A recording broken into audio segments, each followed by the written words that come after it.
বাংলাদেশ থেকে ইলিশ মাছ সহ আরো অনেক দেশি খাবার নিয়ে আমার উকিল বাবা মা চলে এসেছে অস্ট্রেলিয়াতে। ওদেরকে নিয়ে 20 দিন অস্ট্রেলিয়ার কোথায় কোথায় ঘুরেছি সেই সব কিছু নিয়ে থাকছে আমার আজকের ব্লগ।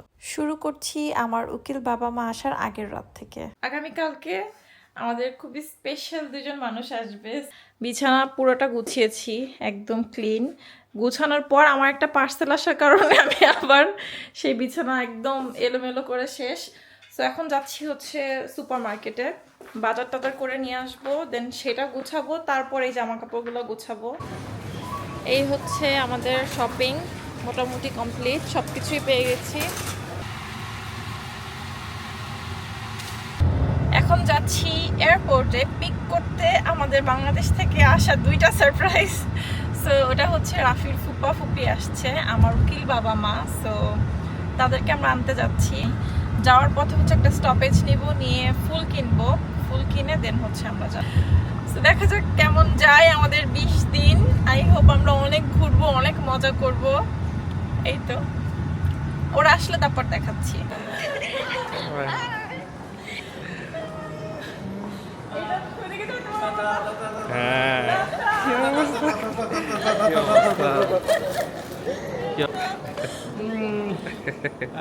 সেই হ্যাঁ 1 2 3 আমরা অস্ট্রেলিয়া আইসি। হ্যাঁ তাতা মানে মানে মাঝে মধ্যে শিশু আমাদের বিছানায় শিশু করে দিত, মাঝে মাঝে না, হ্যাঁ প্রায়ই। আচ্ছা, সেই তাতা বড় হয়ে গেছে, সেই তাতা অস্ট্রেলিয়া থাকে। হ্যাঁ, মিষ্টি মনিকে নিয়ে। অস্ট্রেলিয়াতে কিন্তু বাংলাদেশ থেকে খাবার আনার সময় অনেক রেস্ট্রিকশন আছে। মাংস আনা যাবে না, সিডস থাকলে সেগুলো আনা যাবে না, অনেক টাইপের রেস্ট্রিকশন। সো সেগুলো মেনটেন করে কিন্তু আমি সবসময়ই খাবার নিয়ে আসি, সেগুলোই দেখাচ্ছি আজকে। সুন্দর করে লেবেল করতে হবে, ডেফিনেটলি কোনো ধরনের সিডস থাকা যাবে না, আর কোনো ধরনের মিট টোটালি অ্যালাউড না। এই কিছু জিনিস মেনটেন করলে কিন্তু অনেক কিছুই আসলে আনা যায়। যেমন আমি অলিভ পিকেল এনেছি, মানে জলপাইয়ের আচার যেটা, কিন্তু কোনো সিডস নেই কিন্তু ভেতরে, একদম সিডস ছাড়া হচ্ছে আচারটা করা হয়েছে। ওটা আমি লিখে দিয়েছি কিন্তু লেবেল করে যে অলিভ পিকেল উইথাউট সিডস। তারপর হচ্ছে ইলিশ মাছগুলোকে ভেজে ফ্রোজেন করে তারপর ওটা নিয়ে এসছেন, উপরে লিখে দিয়েছি ফিশ ফ্রাই। সো এই হচ্ছে সেই শুটকি রান্না, এটাও কিন্তু এসেছে, জাস্ট রসুন দিয়ে রান্না করা হয়েছে, এর মধ্যেও কিন্তু কিছু নেই। উপরে লিখে দিয়েছি ড্রাই ফিশ পেস্ট। আর এই হচ্ছে সেই জলপাইয়ের আচার যেটার কথা বলছিলাম। সো খুব ইজিলি কিন্তু নিয়ে আসা যায় খাবার, তেমন কঠিন কিছুই না। বাংলাদেশ থেকে অস্ট্রেলিয়াতে খাবার কিভাবে আনতে হয় সেটা তো এক্সপ্লেন করে দিলাম। এবার একটুখানি বলতে চাই ট্যাপ ট্যাপ সেন্ড নিয়ে, যেটার মাধ্যমে অস্ট্রেলিয়া থেকে কিন্তু বাংলাদেশে টাকা পাঠানো যাবে। ট্যাপ ট্যাপ সেন্ড হচ্ছে শতভাগ নিরাপদ রেমিটেন্স অ্যাপ। এই অ্যাপ ডাউনলোড করে এখন আপনি টাকা পাঠাতে পারবেন অস্ট্রেলিয়া থেকে। তাই অস্ট্রেলিয়া থেকে টাকা পাঠান অসাধারণ রেটে উইথ 0 ট্রান্সফার চার্জে। আর যাকে টাকা পাঠাবেন সে কিন্তু ক্যাশ পিক আপ করতে পারবে ব্যাংক, বিকাশ আর নগদ থেকে। আর হ্যাঁ, সরকারি 2.5% বোনাস পাবেন সবসময়। তাই এখনই ডাউনলোড করে ফেলুন ট্যাপ ট্যাপ সেন্ড অ্যাপ, সাথে পেয়ে যাবেন $50 বোনাস। আর আমার কোড মিষ্টি ইউজ করতে কিন্তু ভুলবেন না। ওরা আসার পর দিনই আমরা ফার্স্টে ওদেরকে নিয়ে গিয়েছিলাম উলংগংয়ে, যেহেতু দিনটা অনেক বেশি সুন্দর ছিল, সানি ডে ছিল। চলে গেছি উলংগংয়ে পাখিদের খাওয়াতে। এই স্কুলে গেছিলি, খালি খেলার তালে থাকস। কেরা কোন সময় খাবার দিব, কি করবো, এই খাবারের লাইনে বয়ে থাকস। হ্যাঁ, স্কুলে একটু লেখাপড়া করবি, লেখাপড়া কইরা ভদ্রতা শিখবি। মারামারি পোলাবান এগুলো মারামারি ছাড়া আর কিছু বোঝে না, বুঝতে হবে না। কোন দেশের মানুষ? বাংলাদেশের মানুষ তো তোরা। মারামারি ছাড়া কলেজে যাইও তো মারামারি করো। তাতা ওরা বাংলাদেশের মানুষ ও না। না, অস্ট্রেলিয়া। তোর বাংলাদেশ কি আইছস? তোকে তো কালচারই বাংলাদেশ তক মধ্যে দেখতে। হ্যাঁ, ধানমন্ডি লেকের পাট জ্বালাই রাইখা এখন আইছে উলঙ্ঘন এনে হইলো জ্বালাবার লিগা।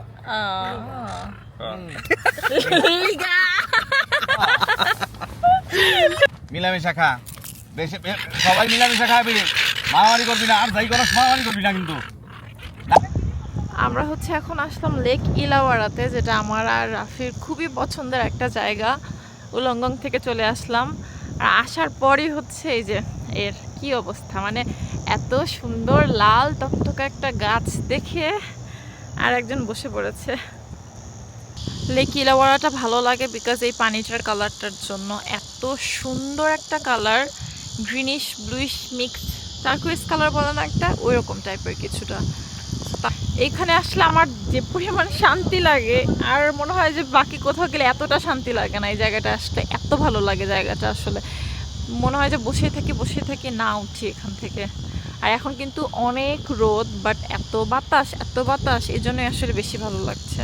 উলঙ্গং হয়ে লেকিলাওয়াড়া হয়ে চলে গিয়েছিলাম কায়ামা ব্লোহল পর্যন্ত। তারপর দিন চলে এসেছি তারঙ্গা জুতে, আমার মোস্ট ফেভারিট একটা জু এটা। সো ওখানে এসে আগের বারের মতো অতটা ভালো লাগেনি সত্যি কথা, কারণ প্রথমবার যখন এসেছিলাম আরও অনেক বেশি অ্যানিমালস ছিল। এবার একটু মনে হলো সব কিছু একটু খালি খালি হয়ে গেছে। এর পেছনের রিজন কি সেটা জানি না। তারপরও ওরা অনেক এনজয় করেছে, কোয়ালা অ্যান্ড ক্যাঙ্গারু দেখতে পেয়েছে ফর দ্য ফার্স্ট টাইম, যেটা আমার রেকর্ড করার কথা মনে নেই। বাবু এদিকে শোনো, বাবু এদিকে শোনো।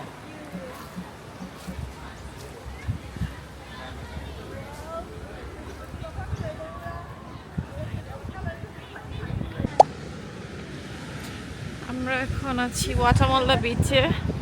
ওয়াটারমল্লা বিচে এসে দেখি তাতা পাগল হয়ে গেছে। ওই যে কোনোভাবে মানুষ মনে হচ্ছে নাকি ওই যে থাকে না ধান খেতে আসলে যে একটা ছবি বানিয়ে রাখে, কি বলে ওগুলোকে, ওইটার মতো লাগছিল। ওয়াটারমল্লা বিচ আমাদের খুবই পছন্দের জায়গা, সবসময় এখানে আসতে ভালো লাগে। তারপর নিয়ে গিয়েছিলাম একদিন আমাদের ইউনিভার্সিটিতে, ম্যাকোয়ারি ইউনিভার্সিটি। এখন তো ইউনিভার্সিটি ক্লোজ, আর ক্লোজ থাকাতে আরও বেশি সুন্দর লাগছিল। সবসময় আসলে ইউনিভার্সিটিটা ভালো লাগে, যে কোনো সিজনে আসলেই মনে হয় যে একদম এক এক সিজনে এক এক রকম সৌন্দর্য এখানে। সো ওরা খুবই মজা পেয়েছে আমাদের ভার্সিটিটা ঘুরে। আমার মানে অনেক ভালো লাগতেছে। ভাবছিলাম যদি আবার যদি ছোট মানে হইতে পারতাম তাহলে তো আবার এই ইউনিভার্সিটিতে ভর্তি হয়ে পড়াশোনাটা করতাম। এখনো করতে পারবেন তাতা, এখনো করতে করা যাবে অবশ্যই। কিন্তু পড়াশোনার কোনো বয়স আমার হয় মাথায় না। এখন একটু মানে কি মনে করছিলাম মানে তাই মনে থাকে না। ও চারটা যদি মানে কি বলে জিনিসের নাম বলে দেয়, ওই মার্কেটে যায় 4বার ফোন দেয় যে কি কি বলছিলা।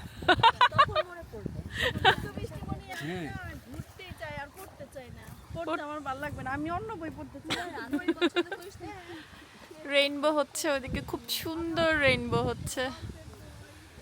তারপর একদিন গিয়েছিলাম ফুপির বাসায়। ফুপি এত মজার একটা ল্যাম্ব বিরিয়ানি রান্না করেছে, মানে এত মজা। আমি বাসায় গিয়েও এটা খেয়েছি, প্লাস কয়েকদিন পর্যন্ত মনে করেছি, মানে মুখে লেগেছিল টেস্টটা ওই দিনের।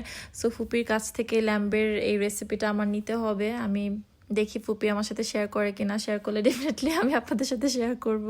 দেন হচ্ছে তাতার মামা, মানে আমাদের নানা ভাই আমাদেরকে মেলবোর্ন ট্রিপে নিয়ে গেছে। খুব সুন্দর একটা এয়ারবিএনবি বুক করেছিল ভাইয়া। এয়ারবিএনবিটা এত বেশি কিউট ছিল আর অনেক বড় ছিল, লাইক নিচেও অনেক স্পেস ছিল, লিভিং স্পেস, ডাইনিং, কিচেন, দেন ওপরে 3টা বেডরুম ছিল। আমরা হচ্ছে খুব কুইক একটা মেলবোর্ন ট্রিপ দিয়েছি। রাতেরবেলা বের হয়েছিলাম একটু সিটি ট্যুরে, অ্যান্ড বের হয়ে দেখি এত মানুষ অস্ট্রেলিয়াতে কোথাও দেখিনি ওই দিন। মেলবোর্নে যে পরিমাণ মানুষ দেখেছি, বাট মেলবোর্ন সিটিটা খুব সুন্দর ছিল। দেন আমরা পরের দিন বের হয়ে যাই 12 অ্যাপোস্টেলসের দিকে। সেই ফেমাস গ্রেট ওশান ড্রাইভ দিয়েছি, যেটা অনেকবার শুনেছি। সো ফাইনালি হচ্ছে দেখে খুব ভালো লেগেছে। বাট এই 12 অ্যাপোস্টেলসের এইদিকে এত মানুষ ছিল এত মাছি ছিল, আমরা বেশিক্ষণ স্টে করতে পারিনি। খুব দ্রুত আমরা ওখান থেকে আবার চলে এসেছি। দেন পরদিন হচ্ছে আমরা চলে এসেছি সিটি ট্যুরে, বিকজ আগের দিন তো ফার্স্ট ডে তো আমরা রাতের বেলা দেখেছি, দিনের বেলা দেখা হয়নি। সো এই জন্য আমরা দিনের বেলা সিটি ট্যুর দিয়েছি, খাওয়া দাওয়া করেছি, বেশ ভালো লেগেছে। মেলবোর্ন ট্রিপটা আমার কাছে মনে হয়েছে ভালো, বাট ভিক্টোরিয়া যেহেতু অনেক বড়, সো আমার আরেকবার ইচ্ছা আছে যে ফুল মেলবোর্নটা কভার করার। দেন একদিন গিয়েছিলাম কেপ সোলান্ডারে। এটা সেকেন্ড টাইম আমরা কেপ সোলান্ডারে গিয়েছি। ফার্স্ট টাইম যখন গিয়েছিলাম এত বাতাস ছিল যে বিরক্ত হয়ে চলে এসেছি, কারণ বালু উঠছিল, মুখে এসে লাগছিল। সো তারপর আজকে গিয়ে খুবই ভালো লেগেছে, কারণ উইন্ডের লেভেল একদমই কম ছিল। এত এনজয় করেছি। আসলে অস্ট্রেলিয়ার বিউটিটা কিন্তু এরকমই। অস্ট্রেলিয়ার পানিকে আই ডোন্ট থিঙ্ক কেউ বিট করতে পারবে। ওয়াটার কালারটা এত বেশি সুন্দর, আর কখনোই বোরিং ফিল হয় না। মনে করি মাঝে মাঝে না বলে ফেলি যে অস্ট্রেলিয়াতে এত বিচ ভালো লাগে না, এরকম মাঝে মাঝে বলে ফেলি। বাট ফাইনালি যখন যাওয়ার পরে মনে হয় যে না, ইটস ডিফারেন্ট, এটার থেকে আরেকটা আলাদা, ওটার থেকে আরেকটা আলাদা, ডিফারেন্সটা বোঝা যায়। আর এই 20 দিনে এত দেখেছি ট্যুরিস্ট স্পটগুলো যে তখন গিয়ে ফিল হয়েছে যে না, ডিফারেন্স আসলে আছে। পানি যদি থাকে সবসময়ও, স্টিল একটা ডিফারেন্স আছে, সব কিছুর বিউটিটা আসলে অন্যরকম, যেটা এইবার খুব ভালোভাবে ফিল করেছি। আর তাতা এখানে খুব ডেঞ্জারাস একটা জায়গায় গিয়েছে, যেটা ভিডিওতে বোঝা যাচ্ছে না, বাট এই প্লেসটা এত বেশি ডেঞ্জারাস ছিল ওখানে যাওয়া। 2টা মেয়ে ওখানে গিয়েছেন, গিয়ে এসে বলেছে খুব সুন্দর, তোমরা ঘুরে আসতে পারো। আর তাতা একদম সাথে সাথে নেমে গিয়েছে। সো তারপরে আমরা একদিন গিয়েছি অপেরা হাউসে। সিডনি ঘুরবো আর অপেরা হাউসে যাব না, সেটা তো হতেই পারে না, বাট ওদেরকে আমরা অনেকদিন পরে নিয়ে গিয়েছিলাম অপেরা হাউসে। সবাই ইউজুয়ালি ফার্স্ট ডেতেই আগে অপেরার দিকে যায়। এটা হচ্ছে এমন একটা প্লেস যেখানে 10-20 বার এসেছি, বাট স্টিল নতুন মনে হয় এই প্লেসটা, মানে এত ভালো লাগে, সবসময়ই ভালো লাগে। তারপর একদিন গিয়েছিলাম ক্যানবেরাতে গিয়েছি, আমাদের ফ্রেন্ডদের সাথে দেখা করেছি। ডেফিনেটলি ওরা আমাদেরকে সারাদিন সময় দিয়েছে, আমাদেরকে মজার একটা খাবার খাইয়েছে, যেটা আমি এবার সেকেন্ড টাইম খেলাম, বাট রেকর্ড করার কথা আমার কেন মনে থাকে না জানি না। নেক্সট টাইম যখন ক্যানবেরাতে যাব, ডেফিনেটলি আমি সেই রেস্টুরেন্টের খাবার অ্যান্ড রেস্টুরেন্ট নিয়ে আমি কথা বলবো।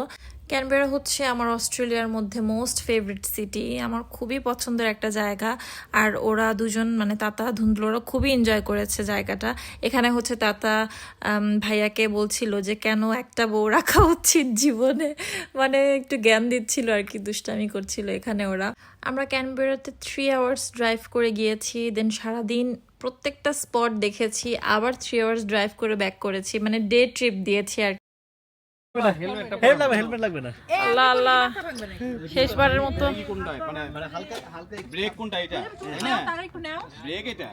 আর আর হচ্ছে হালকা একটু পা দিয়ে ধাক্কা দিতে হয়, তাহলে তারা একটু নাও, তুমি একটু ও, তুমি আচ্ছা। চালাও তারা নিয়ে।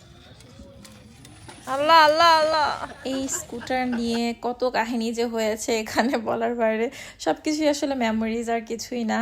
আর এখানে এসে ওরা সব থেকে ভালো ক্যাঙ্গারু দেখতে পেয়েছে, বিকজ ক্যানবেরার এই জায়গাটাতে কিন্তু খুব সুন্দর একদম ওপেনলি ক্যাঙ্গারু থাকে। সো এইটাও খুবই ভালো লাগে, জুতে ক্যাঙ্গারু দেখা আর এরকম ওপেন স্পেসে দেখা টোটালি ডিফারেন্ট। তারপর গিয়েছিলাম সানসেট দেখতে আরবয়টার্মে। সানসেট দেখতে যে কি মজা লাগে আমার, মানে সব থেকে পছন্দ হচ্ছে আমার সানসেট দেখা। যখনই সময় পাই, সুযোগ পাই, একদম বসে বসে সানসেটের দিকে তাকিয়ে থাকি। ক্যানবেরার আজকের দিনটা অসাধারণ ছিল, এক কথায় একদম পরিপূর্ণ আমাদের ট্রিপ ছিল এটা। সাডেনলি এখানে এত বাতাস উঠে যে আমার ফ্রেন্ডের ড্রেস উড়ে যাচ্ছিল। সো সবাই মিলে শয়তানি করে, এটা মেনলি রাফির আইডিয়া ছিল, বোতল ও ড্রেসে বেঁধে দিয়েছে, দেন এরপর থেকে আর ড্রেস উঠছে না। মানে এটা নিয়ে যে আমরা কি পরিমাণ হেসেছি, আমি যদি জাস্ট ভয়েসটা দিতাম তাহলে সবাই ভাবতো কি শাকচুন্নিরা সবাই হাসছে, মানে এত উইয়ার্ডলি আমরা হেসেছি। আমরা আরও অনেক জায়গায় ঘুরেছি যেগুলো আর রেকর্ড করা হয়নি, বাট এই 20 দিন যে কিভাবে কেটে গেছে, খুবই মেমোরেবল একটা ট্রিপ ছিল আমাদের এটা। এত বেশি মজা করেছি যেটা আসলে একটা ভিডিও দেখে গেস করা যাবে না। So that's all for today's vlog. দেখা হবে আবার আমার নেক্সট ভ্লগে। Till then by.